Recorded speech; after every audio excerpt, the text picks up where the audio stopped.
যদি পাপ হয়ে যায় হতাশ হবেন না, পাপ হয়ে গেছে হতাশ হবেন না। ওযু করবেন, জায়নামাজে দাঁড়াবেন, 2 রাকাত নামাজ পড়বেন, ওই পাপের কথা আল্লাহকে বলে ক্ষমা চাইবেন, ইনশাআল্লাহ আল্লাহ পাক আপনার গুনাহকে নেকি দিয়ে পরিবর্তন করে দেবেন ইনশাআল্লাহ। যতবার পাপ হবে ততবার নামাজে দাঁড়াবেন, ততবার ওযু করবেন, ততবার 2 রাকাত নামাজ পড়বেন এবং আল্লাহর কাছে ক্ষমা চাইবেন, ইনশাআল্লাহ আল্লাহ মাফ করে দেবেন। শয়তান আপনাকে হতাশ করতে চাইবে, ফার্স্ট্রেট করতে চাইবে। আরে তুমি অন্যায় করেছো, এত বড় বড় পাপ করেছো, তুমি পর্নোগ্রাফি দেখো, তুমি মেয়ের সাথে জেনা করেছো, তুমি মদ খাও, তুমি এই করো, তুমি কিভাবে আল্লাহর সামনে দাঁড়াবে, কোন মুখ নিয়ে দাঁড়াবে? এগুলো শয়তানের ওয়াসওয়াসা। কার ওয়াসওয়াসা? আল্লাহ পাক ক্ষমা করতে করতে ক্লান্ত হবেন না, আপনি ক্ষমা চাইতে চাইতে ক্লান্ত হয়ে যাবেন ইনশাআল্লাহ। আল্লাহ পাক এমন গফুরুর রহিম। এক ব্যক্তি 99টা খুন করেছে। কয়টা? 99টা খুন করে এক আলেমের কাছে গিয়ে বলেছে যে আমার কি তওবা হবে? সে বলেছে না, তওবা হবে না। সে বলেছে কি তওবা হবে না। সে আলেম ছিল না, সে আবেদ ছিল। আবেদ মানে ইবাদত করতে বেশি বেশি, খুব বেশি জ্ঞান ছিল না। আমাদের মতো আমরা কিন্তু ইবাদত বেশি করি, জ্ঞান খুব কম। তো সে ছিল আবেদ, সে বলেছে না তওবা হবে না। তো ও বেটারেও কোপ দিয়ে 100টা খুন করে ফেলেছে, 100 ফিলাপ। এবার সে চিন্তা করছে যে আমি কি করব। আরেকজন আলেমের কাছে গিয়ে বলছে আমি 100টা খুন করেছি, তওবা হবে? তো এই আলেম সত্যিকারের আলেম ছিলেন, তিনি বলেন হ্যাঁ তওবা হবে, তুমি ইস্তেগফার করো এবং এই এলাকা থেকে চলে যাও, অন্য এলাকায় গিয়ে থাকো, অন্য একটা এলাকায় গিয়ে থাকো, এখানে তোমার স্মৃতি জড়িত আছে, অন্য জায়গায় হিজরত করে গিয়ে থাকো। তো সে ব্যক্তি চলে গেল, যাওয়ার পথে তার মৃত্যু হয়ে গেছে। আল্লাহ পাকের ফেরেশতা চলে এসেছে, আযাবের ফেরেশতা এবং জান্নাতের ফেরেশতা, তারা নিজেদের মধ্যে এখন তর্ক করছে কে রূহটা নেবে, আত্মাটা কে নেবে। ওই যে রূহ কাকে বলে, সায়েন্সকে জিজ্ঞাসা করেন, সায়েন্সের প্যান্ট খারাপ হয়ে যাবে, রূহ কাকে বলে, উত্তর তো দেখুন। এখন আল্লাহ পাক এই বান্দাকে মাফ করতে চাচ্ছেন, তিনি কি করলেন? আল্লাহ পাক কৌশল করলেন। তিনি বললেন জমিনটা মেপে দেখো, ফেরেশতারা তোমরা জমিন মেপে দেখো, সে যেখান থেকে বের হয়েছে সেখানকার দূরত্ব বেশি না যেখানে যাচ্ছিল ওখানকার দূরত্ব বেশি। এবং আল্লাহ পাক জমিনকে আদেশ করলেন এই জমিন তুমি লম্বা হয়ে যাও। জমিন আল্লাহর আদেশ শোনে না? এই পাহাড় আল্লাহর আদেশ শোনে না? শোনে। পাহাড়ে যা হচ্ছে, আল্লাহ রাব্বুল আলামিনের গজব চলে আসলে এই পাহাড় দেখবেন মানুষের উপর গজব ফেলবে ইনশাআল্লাহ তাআলা। সমুদ্রের কিনারে যা হচ্ছে আমরা দেখে আসলাম যে নগ্নতা অশ্লীলতা চলছে, যখন আল্লাহ পাকের গজব আসবে দেখবেন সমুদ্র ভাসিয়ে দিবে সবাইকে, দেখবেন ইনশাআল্লাহ। আল্লাহর আদেশ যখন চলে আসবে প্রকৃতি আল্লাহর কথা শুনবে। জমিনকে আল্লাহ বললেন লম্বা হয়ে যাও, জমিন লম্বা হয়ে গেল। এবার ফেরেশতারা মেপে দেখলো সে যেখানে যাচ্ছিল ওর পরিমাণটা বেশি। আল্লাহ পাক বললেন ওকে মাফ করে দাও, ওকে মাফ করে দাও। 100 খুন করেছে। কত খুন?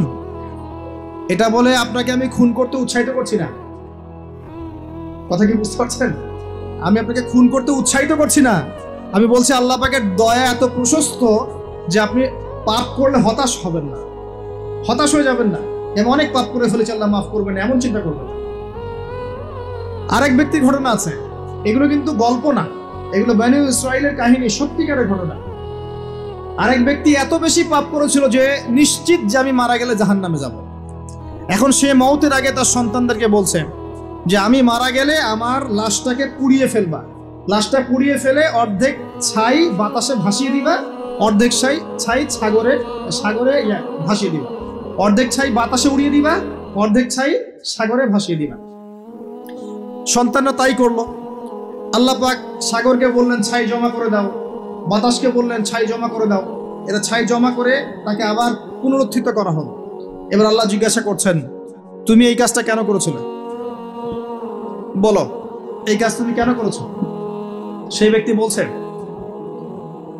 মিন খাশিয়াতিকা ইয়া রাব্বি, হে আল্লাহ আমি তোমার ভয়ে এই কাজটা করেছি। আর তুমি আল্লাহ খুব ভালো করেই জানো যে আমি তোমার ভয়ে করেছি না অন্য কোনো কারণে করেছি। আল্লাহ পাক বললেন তুমি আমার ভয়ে যদি করে থাকো আমি তোমাকে মাফ করে দিলাম। একজন ব্যভিচারী নারী, প্রস্টিটিউট বোঝেন, পতিতা বোঝেন, পতিতা বা যৌনকর্মী যে শব্দগুলো বোঝেন? আচ্ছা, এটা তো এখন একটা প্রফেশন হয়ে গেছে, তাই না? মানুষ এটাকে একটা প্রফেশন হিসেবে নিয়েছে, নাউযুবিল্লাহ। যখন এগুলো বেশি বেশি বাড়তে থাকবে সমাজে মহামারী ছড়াবে। আমার মাস্ক ভাইরাস ঠেকাতে পারবে না তো। এইসব ভাইরাস ঠেকাতে হলে বেশ্যাবৃত্তি বন্ধ করতে হবে, অশ্লীলতা বন্ধ করতে হবে, বেহায়াপনা বন্ধ করতে হবে, জেনা বন্ধ করতে হবে, তারপরে ভাইরাস কমবে ইনশাআল্লাহ। হাদিসে স্পষ্ট, যখন একটা কওমের মধ্যে, কম বলতে এখন পুরো বিশ্বকে বোঝানো যায়, পুরো বিশ্বই একটা কম, গ্লোবাল ভিলেজ, যখন একটা জায়গার মধ্যে জেনা বেড়ে যায়, নোংরামি বেড়ে যায়, মদ পান করার প্রবণতা বেড়ে যায়, অশ্লীলতা বেড়ে যায়, জেনা বেড়ে যায়, এই যে ধর্ষণ বেড়ে যায়, ব্যভিচার বেড়ে যায়, অবৈধ যৌন সম্পর্ক বেড়ে যায়, তখন আল্লাহর পক্ষ থেকে এমন এমন আযাব আসে, এমন এমন রোগ আসে যেগুলো কখনো মানুষ নামও শোনে নাই। সমকালীন প্রেক্ষাপটটা মিলান, দেখবেন যে সারা বিশ্বে কিভাবে জেনা বেড়েছে। জেনা, পর্নোগ্রাফি আর ধর্ষণ আর পরকীয়ার ব্যভিচার ঘরে ঘরে ঢুকে গেছে। এখন ঘরে ঘরে তো ভাইরাস ছড়াবে না তো কি ছড়াবে? কোরআন এবং সুন্নাহর আলোকে যদি আপনি পরিপূর্ণ জীবনযাপন করেন, বেশি বেশি কোরআন তেলাওয়াত করেন, আশা করা যায় আপনি কিছুটা হলেও সুস্থ থাকতে পারবেন ইনশাআল্লাহ। তবে একটা কথা মনে রাখবেন, যখন চতুর্দিকে ফিতনা ফাসাদ এবং ফাসাদ ফিতনা এবং আল্লাহর গজব ছড়িয়ে পড়ে, তখন ভালো মানুষরাও বাঁচতে পারবে না। বরং ভালো মানুষদেরকে আল্লাহ পাক আগে আগে সরাই দিবেন। তুমি মেয়ে একা একা ভালো ছিলা, মানুষকে তুমি ভালো কাজের আদেশ করো নাই কেন, অসৎ কাজে নিষেধ করো নাই কেন, তুমি আগে ধ্বংস হও, ওকে আগে ধ্বংস করে দিবে আল্লাহ পাক। আল্লাহ পাকের সুন্নাত এরকমই। যাই হোক, যেটা বলছিলাম, এক মহিলা এরকম প্রস্টিটিউট ছিল, বেশ্যাবৃত্তি করে সংসার চালাতো, জীবন চালাতো। একদিন চলতে পথে দেখলো একটা কুকুর পানি পান করার জন্য তৃষ্ণার্ত অবস্থায়, তার প্রায় মৃত্যু হয় অবস্থা। তখন সেই মহিলা তার মোজাটা খুলে একটা কূপের নিচে নামিয়ে দিয়ে সেখান থেকে পানি উঠালো, উঠিয়ে এই কুকুরকে পানি পান করালো। আল্লাহ পাক এই ব্যভিচারী মহিলাকে, এই কুকুরকে পানি পান করানোর ওসিলায় মাফ করে জান্নাতে দিয়ে দিয়েছে। আমি এই কথাটা বোঝাতে চাচ্ছিলাম যে পাপ হয়ে গেলে, চলতে পথে ইমান নিয়ে চলতে পথে কি পাপ হয়ে গেলে হতাশ হবেন না। ওযু করবেন, নামাজে দাঁড়াবেন, ক্ষমা চাইবেন, আবারও শুরু করবেন। পারবেন না ইনশাআল্লাহ? আল্লাহ পাক তৌফিক এনায়েত করুন, আমিন। এরপরে ওই ব্যক্তি 4 নম্বর প্রশ্ন করছে, আমরা এদিকেই আসছি শেষের দিকে। এবার চতুর্থ প্রশ্ন সে ব্যক্তি করছে যে আখবিরনি আনিস সাআহ, হে মুহাম্মদ সাল্লাল্লাহু আলাইহি ওয়াসাল্লাম, আমাকে কিয়ামত সম্পর্কে বলুন। সাআহ মানে হচ্ছে কিয়ামত, আমাকে কিয়ামত সম্পর্কে বলেন। এবার নবীজি বলছেন, মাল মাসউলু আনহা বিআ'লাম মিনাস সাইল। নবীজি বলছেন সাল্লাল্লাহু আলাইহি ওয়াসাল্লাম, যে প্রশ্ন আপনি করেছেন এই ব্যাপারে প্রশ্নকারী উত্তরদাতা উভয়ের জ্ঞানী সমান, কেউ কারো চেয়ে বেশি জানে না। মানে কেউই জানে না কবে কিয়ামত হবে, এটা তিনি বোঝাতে যাচ্ছেন। এবার সেই ব্যক্তি আরো একটা প্রশ্ন করছে, ফাখবিরনি আন আমারাতিহা। যদি আপনি এক্স্যাক্টলি বলতে না পারেন কোন দিন কিয়ামত হবে, তাহলে অন্তত এতটুকু বলেন যে কিয়ামতের আলামতগুলো কি কি, যেটা আপনারা প্রশ্ন করেছেন, যেটা আপনাকে আপনি টপিক দিয়েছেন, কিয়ামতের আলামতগুলো কি কি, এটা প্রশ্ন করেছেন এই ব্যক্তি নবী সাল্লাল্লাহু আলাইহি ওয়াসাল্লামকে। এবার আল্লাহর রাসূল সাল্লাল্লাহু আলাইহি ওয়াসাল্লাম এই হাদিসের মধ্যে মাত্র 2টা আলামত বলেছেন। কয়টা? মাত্র 2টা আলামত, কিন্তু শত শত আছে। নবীজি মাত্র 2টা বলেছেন, জীবনের শেষের দিকের হাদিস এটা। 1 নাম্বার তিনি বলেছেন, ওয়া আন তালিদাল আমাতু রাব্বাতুহা। যখন তোমরা দেখবে, হে মানব জাতি, যখন তোমরা দেখবে যে দাসী তার মনিবকে জন্ম দিচ্ছে, দাসী তার মালিককে জন্ম দিচ্ছে, দাসী তার মালিককে জন্ম দিচ্ছে, আপনি কি কিছু বুঝলেন দাসী কেমন করে তার মালিককে জন্ম দিবে? কিভাবে দিবে? দাসী কিভাবে তার মালিককে জন্ম দিতে পারে? কয়েকটা ব্যাখ্যা আছে, আমি 3টা ব্যাখ্যা আপনাকে বলছি। 1 নাম্বার ব্যাখ্যা হচ্ছে, এটা হচ্ছে উল্টা বোঝানো হচ্ছে, উল্টা। দাসী মনিবকে জন্ম দেয় না সচরাচর। শেষ জামানায় কিয়ামতের আগে আগে সমাজের ন্যায় অন্যায়, ভালো মন্দ, হক বাতিল ইত্যাদির মানদণ্ড উল্টে যাবে। মানুষ ন্যায়কে মনে করবে অন্যায়, অন্যায়কে মনে করবে ন্যায়। মানুষ সত্যকে মনে করবে মিথ্যা, মিথ্যাকে মনে করবে সত্য। সত্যবাদীকে বলবে মিথ্যাবাদী, মিথ্যাবাদীকে বলবে পরম সত্যবাদী। খেয়ানতকারীকে বলবে আমানতদার, আমানতদারকে বলবে চরম খেয়ানতকারী। সমাজের অবস্থা এমন হয় নাই? সুবহানাল্লাহ। এটা হচ্ছে আখিরুজ জামানের কোন সাইনের জন্য অপেক্ষা করছেন? এগুলাই। আন তালিদাল আমাতু রাব্বাতুহা, এটা একটা ব্যাখ্যা।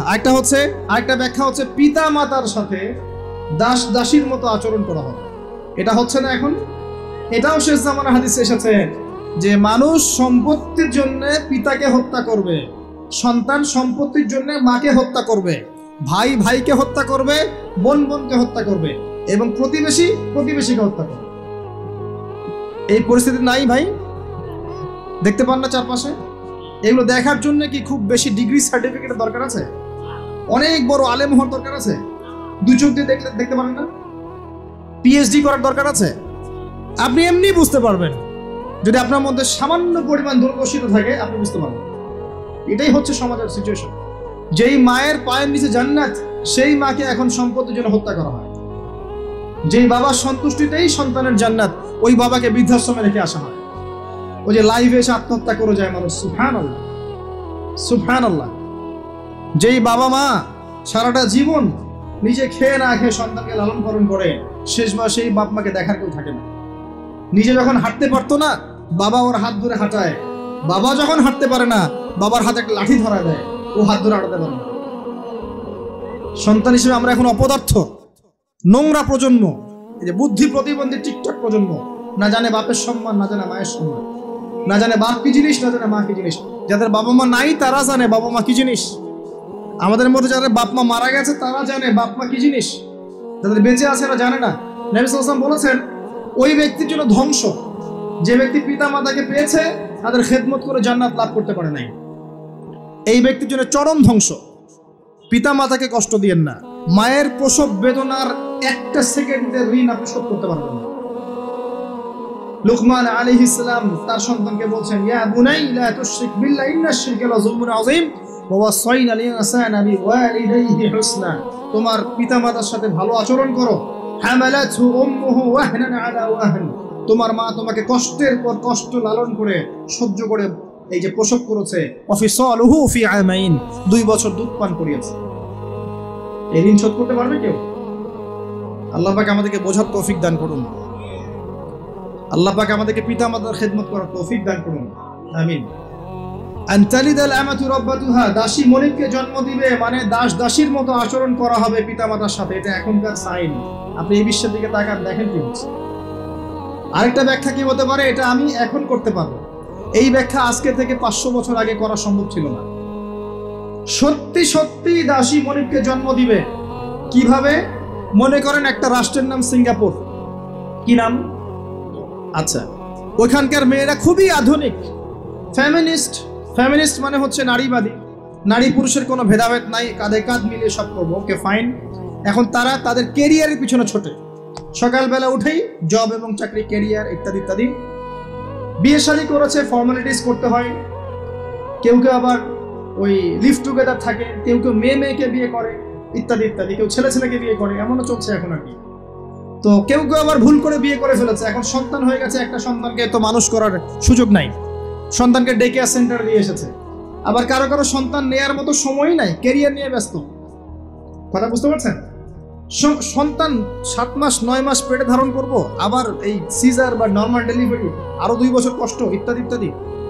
দরকার কি সন্তান নেওয়ার? কি করা যায়? দরিদ্র দেশগুলো থেকে মেয়েকে হায়ার করা হয়।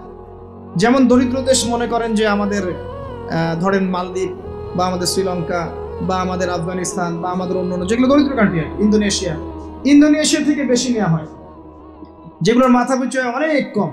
আচ্ছা, একটা দরিদ্র দেশের মেয়েকে নিয়ে এসে একজন পুরুষ স্পার্ম মানে শুক্রাণু, তার যে শুক্রাণুটা আছে, এই শুক্রাণুটা বিশেষ পদ্ধতিতে ওই মেয়ের ওই ডিম্বাণুর সাথে মিলিত করে ইনজেক্ট করা হয়। আমি কি বুঝাতে পারছি? একটু বোঝার চেষ্টা করেন। শুক্রাণুটাকে নিয়ে মেডিকেল সায়েন্সের এখন অনেক পদ্ধতি আছে, এর মধ্য দিয়ে শুক্রাণু ডিম্বাণুকে একসাথে একত্রিত করে গর্ভের মধ্যে রেখে দেওয়া হয়। এবার এখানে বাচ্চা কনসেপ্ট করে, আস্তে আস্তে আস্তে বাচ্চা বড় হচ্ছে। কার্পেটে বাচ্চা বড় হচ্ছে ওই গরিব মেয়েটা, আর শুক্রাণু কার? ওই বড় লোকের। কথা বুঝতে পারছেন কি? যার স্বামী আর স্ত্রী দুজনে ব্যস্ত, সন্তান নেওয়ার ফুরসত নাই, স্ত্রীর সন্তান নেওয়ার ফুরসত নাই, স্ত্রী ব্যস্ত ক্যারিয়ারের পেছনে, ফ্যামিলিস্ট। এবার 9 মাস এই মেয়েটাকে খুব ভালো মতো খাওয়ানো হবে, ভালো খাওয়ানো হবে, ফ্রেশ পানি খাওয়ানো হবে, ফ্রেশ খাবার, একদম তত্তাজা একটা বাচ্চা চাই। 9 মাস পরে এই মেয়ে বাচ্চা খালাস করলো, সিজার হলো বা নর্মাল ডেলিভারি হলো। আর সিজার আজকে থেকে 100-200 বছর আগে ছিল না। নতুন একটা পদ্ধতি এসেছে, পেট কাটা হবে, বাচ্চা বের করে ফেলা হবে। সুবহানাল্লাহ। মনে হয় গরু, ছাগল, হাঁস, মুরগির বাচ্চা হয়, মানুষের বাচ্চা সিজা ছাড়া হইতে পারে না। এটা যে শেষ জামানের হাদিসে আছে, আপনাকে বললে আপনি বিশ্বাস করবেন? আখিরুজ জামান, কিয়ামতের আলামতের যতগুলো হাদিস আছে এর মধ্যে একটা এরকম হাদিস আমি পড়েছি যে শেষ জামানায় মেয়েদেরকে ধরা হবে, ওদের পেট কেটে ফেলা হবে। আর কোন নিদর্শনের জন্য অপেক্ষা করছেন? শেষ জামানায় মেয়েদেরকে ধরা হবে, ধরা হবে। মেয়ে রাজি না থাকলেও বোঝানো হবে, সিজার না করলে বাচ্চা বাঁচবে না। মেয়ে রাজি না থাকলেও, পরিবার রাজি না থাকলেও বোঝানো হবে, বিজনেস, যে সিজার না করলে আপনার মেয়েকে বাঁচানো যাবে না, আপনার সন্তানকে বাঁচানো যাবে না, পরিস্থিতি খুবই খারাপ। এমন ভাবে ব্রেইন ওয়াশ করা হবে, ভয়ে বাচ্চা, মা বলবে হ্যাঁ করেন, সিজার করেন, বাবা বলবে হ্যাঁ করেন, কোনো সমস্যা নেই, জানেন? এবং এর পিছনে লাখ টাকা, 2 লাখ টাকা, 5 লাখ টাকা নির্দ্বিধায় খরচ করা হবে। বিজনেস, টোটাল বিজনেস একটা। ক্রিটিক্যাল অবস্থা এক জিনিস, আর নর্মালি সবাই গণহারে সিজার করছে আরেক জিনিস। এটা টোটালি একটা ব্যবসা এবং পুরো মানব জাতিকে ধ্বংস করার প্ল্যান। এটা জুলুম, মেয়েদের একটা জুলুম। শেষ জামানে হাদিস এসেছে যে আখিরুজ জামানে মেয়েদেরকে ধরা হবে, মানে মেয়েরা ধরা দিবে না, ধরা হবে, ধরা হবে, পেট কেটে ফেলা হবে, এর ভিতরে যা আছে ওকে বের করে ফেলা হবে। স্পষ্ট টাটকা হাদিস, কেউ দলিল চাইলে আমাকে নক করেন, আমি দিব ইনশাআল্লাহ। কোন সময়ের জন্য অপেক্ষা করছে? এই সিজারিয়ান, এই ট্রেডিশনটা আজকে থেকে 50 বছর আগে ছিল। আপনার দাদিরা কি এইভাবে সন্তান জন্ম দিয়েছে? তাদের 11টা বাচ্চা হইতো, 12টা, 15টা বাচ্চা হইতো, আর আমার একটা দুটোতেই সিজার লাগে। গরু ছাগলের বাচ্চা হয়, আমাদের বাচ্চা হইতে পারে না? সুবহানাল্লাহ, সুবহানাল্লাহ। ইভেন আমার ক্ষেত্রে এমন হয়েছিল। 12 ঘন্টার মধ্যে না করলে আপনার ওয়াইফকে বাঁচানো যাবে না। বললাম ওয়াইফ বাঁচবে, নর্মালি হবে, নর্মালি করবে। আমি যাই না মাঝে দাঁড়ানো, আলটিমেটাম সময় দিচ্ছে যে সময়ের আগে হবে না, সময় এটা পার হয়ে গেলে সিরিয়াস অবস্থা, মারা যেতে পারে, মরবে না, এভাবেই হবে, করেন। এভাবেই হয়েছে, এভাবেই। আমি কথাটা এই জন্য বললাম যে যারা পুরুষ আছেন আপনারা এবং যারা সন্তানের বাবা হচ্ছেন, আপনারা আপনাদের স্ত্রীদের জীবনটাকে এভাবে ধ্বংসের মুখে ফেলে দিন না, ওদের উপর এত জুলুম করেন না। আল্লাহ পাক প্রাকৃতিক নিয়ম দিয়েছেন, এভাবেই বাচ্চা হবে ইনশাআল্লাহ। ক্রিটিক্যাল অবস্থা এক জিনিস, একটা ক্রিটিক্যাল সিচুয়েশন হয়েছে, তখন আপনি করতে পারেন, সেটা আলাদা বিষয়। নর্মালি এমন একটা ট্রেডিশন বানাচ্ছেন কেন? ঘরে ঘরে সিজার, কি দরকার আছে? আশ্চর্য একটা ব্যাপার, আশ্চর্য। এরপরে দেখবেন আরো 2 বছর তাকে এই বোঝা বয়ে বেড়াতে হবে। যাই হোক, হাদিসের মধ্যে আসেন, এই যে বাচ্চাটাকে জন্ম দিল এই মেয়েটা, গরিব মেয়েটা, এবার এই মেয়েটাকে কিছু ডলার দেয়া হলো। তুমি 9 মাস গর্ভধারণ করেছো, তোমাকে পারিশ্রমিক দেওয়া হলো, বাচ্চাটা আমাকে দাও, তুমি বিদায় নাও। এই মেয়ে পারিশ্রমিক নিয়ে চলে আসলো। এখন এই যে বাচ্চাটা জন্ম নিল, এই বাচ্চাটা কার বাচ্চা? দাসীর না মনিবের? কার? কার শুক্রাণু আছে? এই হচ্ছে হাদিসের ব্যাখ্যা। এখন করতে পারবেন আপনি ব্যাখ্যা, আজকে থেকে 500 বছর আগে এই ব্যাখ্যা করতে পারতেন না, কারণ এই ফিতনা 500 বছর আগে ছিল না, ছিল না। এই যে দাসী তার মনিবকে জন্ম দিয়ে চলে গেল। নবী সাল্লাল্লাহু আলাইহি ওয়াসাল্লাম 1400 বছর আগে বলেছেন এমন একটা সময় আসবে দাসী মনিবকে জন্ম দিবে। চিন্তা করেন, আর কতটুকু সময় বাকি আছে আপনার হাতে, আপনি ভাবতে থাকেন। আমি তো বেশি বললে সমস্যা, হজম হয় না কিছু মানুষের। খালি চোখ কান বন্ধ করে খাও দাও, ঘুমাও, 5 ওয়াক্ত নামাজ পড়ো, ব্যাস এনাফ। যখন সমস্যা আসবে তখন দেখা যাবে, এমন ভাব মানুষের। মনে করেন যে চাঁদ এবং পৃথিবী আছে একটা এই যে গ্রহণের মধ্যে। এখন অন্য একটা গ্রহাণু আসছে পৃথিবীর দিকে, ধেয়ে আসছে। অনেক সময় দেখা যায় না খবরে, ধেয়ে আসছে গ্রহাণু, দেখা যায় না? ধরেন ধেয়ে আসছে এবং বিজ্ঞানীরা নিশ্চিতভাবে বললো যে আগামী 10 বছরের মধ্যে এটা লেগে যাবে, আগামী 10 বছরের মধ্যে এটা পৃথিবীতে এসে পড়বে, বা 10 ঘন্টা পর পড়বে, বা 10 মাস পর পড়বে, এমনটা বলে দিল বিজ্ঞানীরা। এখন আপনি কি করবেন? আচ্ছা, যখন আসবে তখন দেখা যাবে, এত ব্যস্ত হওয়ার কিছু নাই, ঘুমাও, খাও, ফুর্তি করো, যেমন দিনকাল যাচ্ছে যাক, কোনো সমস্যা নেই। এখন আরেক দল মানুষ চিন্তা করছে ওই গ্রহাণুটাকে কিভাবে সরিয়ে দেওয়া যায়, সরিয়ে দিয়ে পৃথিবীকে কেমন করে বাঁচানো যায়। কারা বেশি স্মার্ট? ওরা সরানোর চেষ্টা করে না, ওরা বলে যে আমরা সরিয়ে দিব, ওখানে ধ্বংস করবো, ইত্যাদি ইত্যাদি। আর কেউ বলছে আচ্ছা আসুক, দেখা যাবে, সমস্যা নেই, মরতেই তো হবে, একদিন আসবে, সমস্যা নেই। চমৎকার। তো এই যে একটা বুদ্ধিবৃত্তিক পরাজয়, এর ফলশ্রুতিতে আগামী প্রস্তুতি নিতে পারবে না মানুষ। সাহাবায়ে কেরাম রাদিয়াল্লাহু আনহুম মসজিদে বসে একটা বিষয় নিয়ে কথা বলছেন। নবী সাল্লাল্লাহু আলাইহি ওয়াসাল্লাম পাশ দিয়ে যাচ্ছেন, জিজ্ঞাসা করলেন তোমরা কি নিয়ে কথা বলছো? সাহাবীরা বলছেন আমরা আলামাতুস সাআ নিয়ে কথা বলছি ইয়া রাসূলুল্লাহ, আমরা কিয়ামতের আলামত নিয়ে কথা বলছি না। সাহাবীরা কথা বলছেন কিয়ামতের আলামত নিয়ে, তাদের কোনো দরকার আছে কথা বলার? তারা তো জান্নাতে যাবেন সার্টিফিকেট প্রাপ্ত, তাদের কোনো দরকার আছে এগুলো চর্চা করার? তারা চর্চা করছেন, আলামত নিয়ে কথা বলছেন। নবীজি বললেন শোনো, 10টা আলামত না আসা পর্যন্ত কিয়ামত হবে না, এত টেনশন নিও না। 10টা আলামত না আসা পর্যন্ত কিয়ামত হবে না। দাজ্জাল, ঈসা ইবনে মারইয়াম, ইয়াজুজ মাজুজ, আপনার দাব্বাতুল আরদ, আপনার তিনটা ভূমিকম্প ইত্যাদি ইত্যাদি, এরকম 10টা আলামত আসবে, তারপর কিয়ামত হবে। তো সাহাবীরা যে বসে বসে কথা বলছেন কিয়ামত নিয়ে, তারা কি বুঝতেন না যে কি করা লাগবে ইসলামের জন্য, কি করা লাগবে না? নাকি আমি বেশি বুঝি? তারা কি জন্য কথা বলছিলেন? কারণ তারা আগামীর প্রস্তুতি যাতে গ্রহণ করতে পারেন।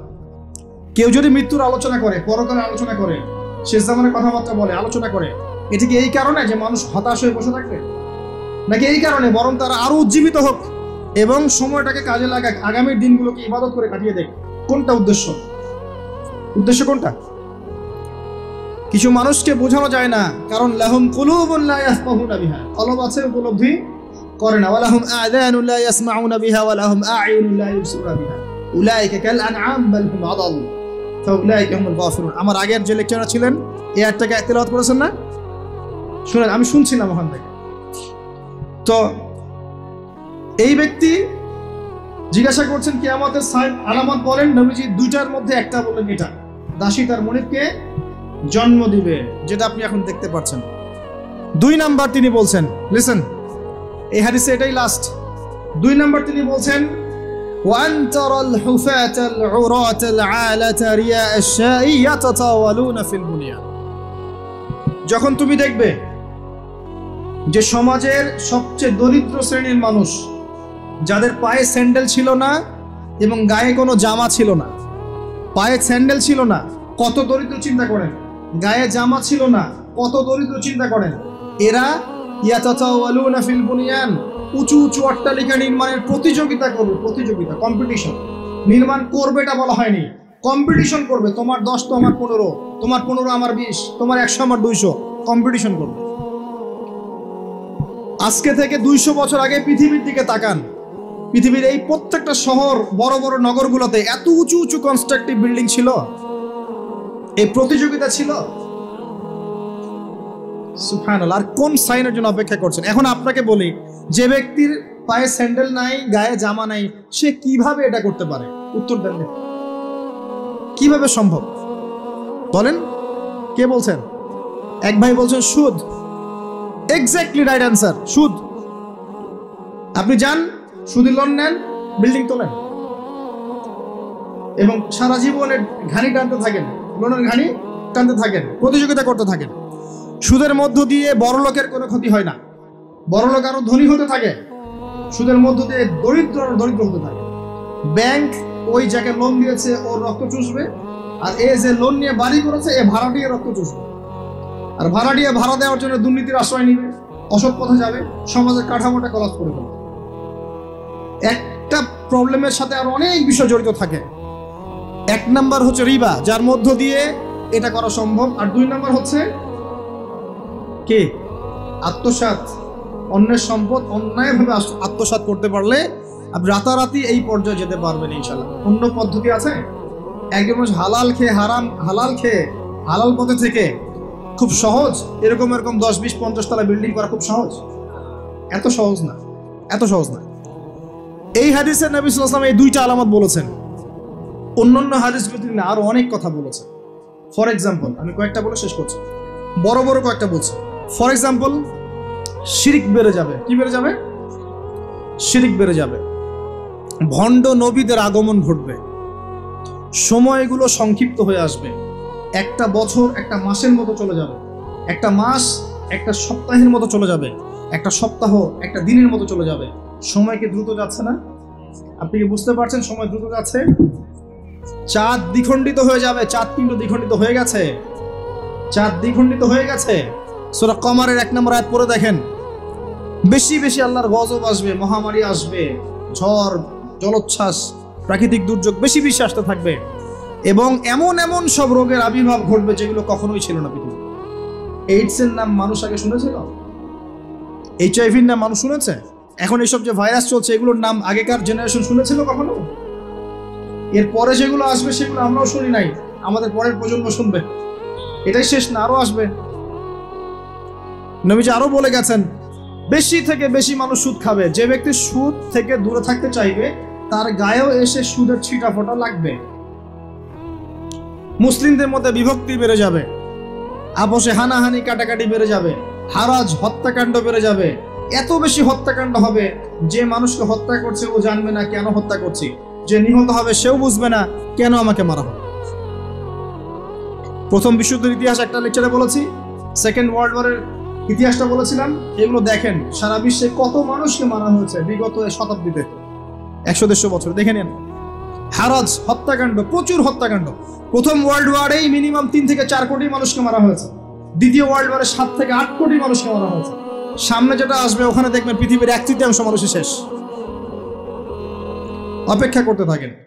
আরো বলেছেন জেনা বাড়বে, জেনা ঘরে ঘরে জেনা থাকবে। আরো বাড়বে পরকিয়া, ব্যভিচার। আপনার পারিবারিক কাঠামো ভেঙে যাবে, সমাজের বন্ধন বলে কিছু থাকবে না, ভেঙে যাবে। এটা তিরমিজিতে আছে এই হাদিসটা। মসজিদগুলো হবে চাকচিক্যময়, হেদায়েত শূন্য। শেষ জামান দেখেন মসজিদগুলো এক একটা তাজমহলের মতো, ভিতরে হেদায়েত নাই। ইসলামের খালি নাম থাকবে, মানুষ ইসলামের মূলনীতি থেকে সরে আসবে। কোরআনের খালি মাসহাফ থাকবে, মানুষ কোরআনের শিক্ষা থেকে সরে আসবে। মানুষ কোরআন পড়বে, কোরআনের মূল মেসেজগুলো, মূল নীতিগুলো ওর গলার নিচে নামবে না। হাদিস, মানুষ কোরআন পড়বে, কোরআনের শিক্ষাগুলো গলার ভিতরে ঢুকবে না। আছেন এখন আপনি দেখেন কত মানুষকে দেখবেন কোরআন পড়তে জানেই না অর্থ কি জিনিস। আর যদি কেউ বলে অর্থ পড়ার দিকে উৎসাহিত করে, অর্থ পড়া উচিত, অর্থের দিকে যান, বলবে ওকে আবার বিতর্কিত করা শুরু করে দিবে। মানুষকে তো উৎসাহ দেওয়া দরকার যে আপনারা অর্থ পড়েন, তাহলে কোরআনের মূল মেসেজটা বুঝতে পারবেন। একজন আলেমের কাজ কি? মানুষকে কোরআনের মূল মেসেজটা শিক্ষা দেয়া, উৎসাহিত করা। আপনি তেলাওয়াত করলে তো নাকি পাবেনই, অবশ্যই প্রত্যেক হরফে 10 নাকি পাবেন, কিন্তু তেলাওয়াত করলেই কি অর্থ বুঝতে পারবেন?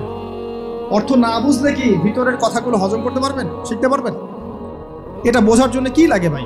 সামান্য কমন সেন্স যথেষ্ট। নবীজি বলেছেন জেনা বাড়বে এবং নারীদের সংখ্যা বাড়বে, মেয়েদের সংখ্যা বাড়বে। মেয়েদের সংখ্যা বাড়তে থাকবে।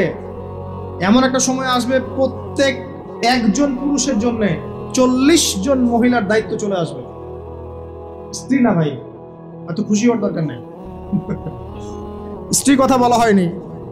40 জন মহিলার দায়িত্ব চলে আসবে। আপনার মা, বোন, খালা, ফুফু সব মিলে দেখবেন 40টা ফ্যামিলি আপনাকে টানতে হচ্ছে, আপনি একজন পুরুষ। আস্তে আস্তে এগুলো বাড়ছে না? বাড়ছে। মহিলারা পুরুষদের পোশাক পরবে আর পুরুষেরা মহিলার পোশাক পরবে, এটা বড় সাইন। আরেকটা সাইন আছে যে মহিলারা এমন পোশাক পরে রাস্তাঘাটে ঘুরবে যেই পোশাক পরেও তারা নগ্ন থাকবে। নিসাউন কাসিয়াতুন আরিয়াহ মুইলাতুন মামিলাত। আখির জামানে এক শ্রেণীর নারী বের হবে যারা পোশাক পরেও নগ্ন থাকবে, অন্যকে আকৃষ্ট করবে, অন্যর দিকে নিজেও আকৃষ্ট হবে। আপনাদের এখানে এই ট্রেডিশন নাই? বলতে থাকলে ভাই রাত শেষ হয়ে যাবে, আমি আলোচনা গুটিয়ে নেওয়ার চেষ্টা করছি। মূল কথা হচ্ছে ভাই যে আলামাতুস সাআ নিয়ে কথা বললে অনেক কথা বলা যায়। মূল বিষয়টা হচ্ছে আমাদের ইসলামের বেস, ইসলামের পিলার। মূল বিষয় হচ্ছে ঈমান, মূল বিষয় হচ্ছে ইহসান এবং আগামীর বিশ্ব সম্পর্কে সচেতনতা। যখন আমি দেখছি যে একটার পর একটা আলামত আসতেই আছে এবং যেতেই আছে, এবং এই বিশ্ব যা দেখছে আগামী বিগত বিশ্বটা দেখে নাই, তখন আমাদের উচিত প্রথমত সতর্ক হওয়া। প্রথম কাজ কি করা উচিত? সতর্ক হওয়া উচিত। তারপর তওবা করা উচিত, খালেস তওবা করে ফিরে আসা উচিত। যারা নামাজ পড়ি না নামাজ ধরা উচিত, যারা নামাজ পড়ি জামাতে নামাজ পড়া উচিত। আমাদের উচিত হালাল রিজিক অন্বেষণ করা, আমাদের উচিত জ্ঞান অর্জন করা, পড়াশোনা করা, কোরআন হাদিস পড়াশোনা করা, গবেষণা করা, স্টাডি করা এবং সন্তানদেরকে এগুলো শেখানো। আমাদের উচিত মানব সেবায় কাজ করা, উচিত আদর্শ পরিবার গঠন করার চেষ্টা করা, যুব সমাজকে দিনের ভালো ভালো কথাগুলো বলা, ওদেরকে হারাম পথ থেকে ফিরিয়ে আনার চেষ্টা করা, মা বোনদেরকে পর্দা রাখার চেষ্টা করা, এবং আমাদের কাছে যতটুকু সামর্থ্য আছে আমাদের জানমাল, সময়, শ্রম, কথা, আমাদের কলম ইত্যাদি এগুলোকে দিয়ে দ্বীন ইসলামের খেদমত করার চেষ্টা করা। যাতে আগামী দিনে যে বিশ্বটা আসবে ওই বিশ্বে আমাদের সন্তানরা ইসলাম নিয়ে বাঁচতে পারে। এটাই তো হওয়া উচিত। এর চেয়ে বেশি আমাদের কি করার আছে? আল্লাহ পাক আমাদের সবাইকে ইসলামের এই কাজগুলোকে করার তৌফিক দান করুন এবং আখিরুজ্জামান সম্পর্কে সচেতন থাকার তৌফিক দান করুন। এবার এই ব্যক্তি চলে যাচ্ছেন, শেষ করি। কোন ব্যক্তি ভাই? সাদা ব্যক্তি, হ্যাঁ। এই ব্যক্তি চলে যাচ্ছেন আর উমর রাদিয়াল্লাহু আনহু পাশে বসে আছেন। তিনি বলছেন ফালাবিস্তু মালিয়ান, আমি চুপচাপ বসে থাকলাম। এই ব্যক্তি উঠে চলে গেল। সাহাবায়ে কেরাম বসে থাকলাম চুপচাপ, যেন গাধের মধ্যে পাখি বসে আছে। এবার নবী সাল্লাল্লাহু আলাইহি ওয়াসাল্লাম কিছুক্ষণ চুপচাপ বসে থাকলেন, মাথা নিচু করে। এবার তিনি বললেন, ইয়া ওমর, হে ওমর, আতাদরি মানিস সাইল, তুমি কি জানো এই যে ব্যক্তি প্রশ্ন করতে এসেছিল, এই ব্যক্তি কে ছিল? ওমর, তুমি কি জানো? ওমর ইবনে খাত্তাব বলছেন, আল্লাহু ওয়া রাসূলুহু আ'লাম, আল্লাহ এবং তার রাসূল ভালো জানেন কে ছিল, আমি তো জানি না।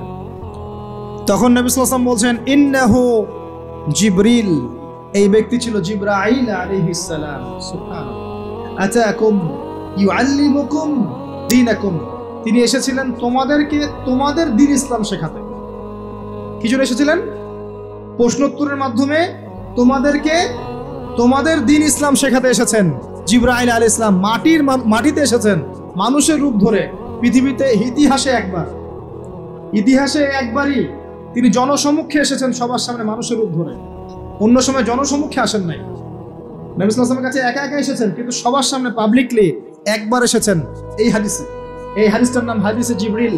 মিশকাতে আছে, সহিহ মুসলিমের মধ্যেও আছে। 2 নম্বর এবং 9 নম্বর হাদিস দেখে নিয়েন। তোমাদেরকে তোমাদের দ্বীন শেখাতে এসেছেন। তাহলে দ্বীনের মধ্যে মূল বিষয়গুলো কি? 1 নম্বর ইসলামের পিলার কি কি, 2 নম্বর ঈমানের পিলারগুলো কি কি, 3 নম্বর ইহসান কি জিনিস, এবং 4 নম্বর শেষ জামানা সম্পর্কে সচেতনতা। এগুলো কি ইসলামের অংশ না? তোমাদেরকে তোমাদের দ্বীন শেখাতে এসেছেন। 4টা প্রশ্নকে আপনি যদি পার্সেন্টেজ করেন, এক একটা প্রশ্ন হচ্ছে 25% করে, তাই না? 100%-এর 25% করে। তার মানে শেষ জামানা সম্পর্কে সচেতন থাকাটা আপনার দ্বীনের মধ্যে 25%। আল্লাহ পাক আমাদেরকে সচেতন হওয়ার তৌফিক দান করুন। আমরা দোয়া করি আল্লাহ পাক আমাদের সবাইকে দ্বীনের সঠিক জ্ঞান অর্জন করার তৌফিক দান করুন। ইসলামের মূল বিষয়গুলোকে মেনে চলার তৌফিক দান করুন। ইসলামের দাওয়াত মানুষের কাছে পৌঁছানোর তৌফিক দান করুন। আল্লাহ পাক আমাদেরকে পরিপূর্ণ মুমিন বানিয়ে দেখ, ঈমানদার বানিয়ে দেখ। আল্লাহ পাক আমাদেরকে ইহসান দান করুন, যেন আমরা প্রত্যেকটা মুহূর্তে সচেতন থাকতে পারি আল্লাহ আমাকে দেখছেন। আল্লাহ পাক শেষ জামানার এই ফিতনাময় পরিবেশে ঈমান আমল নিয়ে চলার জন্যে আমাদেরকে জ্ঞান, আমাদেরকে আমল, আদর্শ পরিবার, হালাল রিজিক এবং তাসকি, আত্মশুদ্ধি আল্লাহ পাক আমাদেরকে দান করুন। আমিন।